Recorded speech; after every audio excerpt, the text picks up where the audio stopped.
Hello everyone. Today we can start with the Java important questions related to the first unit. First we can see the one by one. Explain the features of a Java. Here we are going to be using the features of a Java, means which type of features we need to write. Java features. Java features is what? Here we need to write the answer related to the Java features, means we need to write the not object oriented features. It should be written by the platform independent, simple, secure, architect neutral, portable, robust, multi-threaded. This answer we need to write for the Java features. Java features is different, Java object oriented features is different. In Java features we need to write the which type of answer? Write the simple, secure, robust, platform independent, portable, multi-threaded, like that. These are the items is related to the Java features.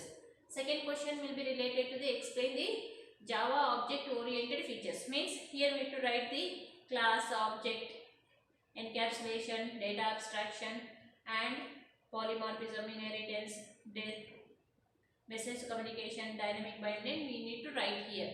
Explain the Java object oriented features. Next, third question will be what is a class and how to declare the class in Java. Means here we need to write the syntax of the how to declare the class, and also we need to write the declaration of a class also, and in the class which type of data we are going to be inserting. In the class we need to declare which type of data, members of a class, data members and data of a class. Means here we need to declare the variable declaration also will be done, and also we need to done the method declaration. In the class, how to declare the methods in two ways. Within the class also we need to declare class method definition, we need to write within the class, also we can write the outside. Here we need to explain all the concept. Next, explain the Java tokens. Means here we need to write the Java tokens. Means we need to write what? Keywords, identifiers and constants, data types, operators. These are all we need to explain in the Java tokens.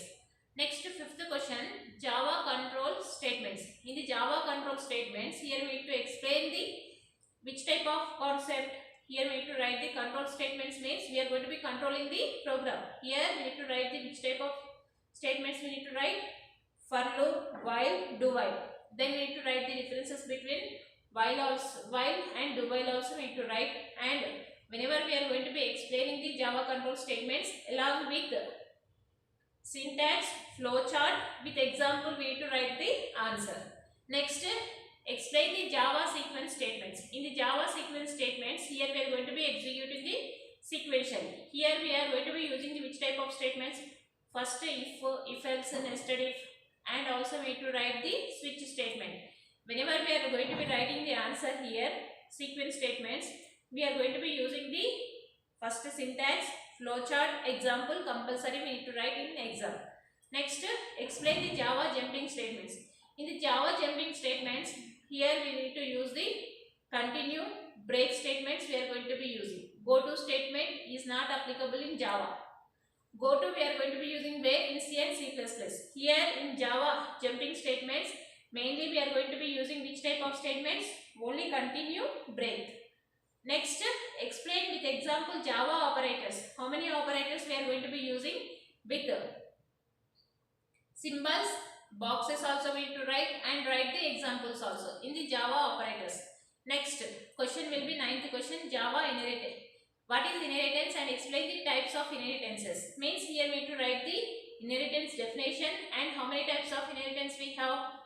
Single inheritance, multi-level, multiple, hybrid and hierarchical inheritance. We need to explain all this, which will be supported by the Java also we need to specify. Here in Java multiple inheritance will not be supported, because of instead of using multiple inheritance, there we are going to be using the interfaces. Next, next question will be what is a constructor and explain the types of constructors. Means here we need to write the types of constructors. In Java will be supporting what is a constructor and how to write the constructors also we need to write, and types also we need to write. Here we need to write the how many types of constructors we have. First one, default constructor, parameterized constructor, copy constructor. We need to write three types of constructors. We need to write with the syntax and example.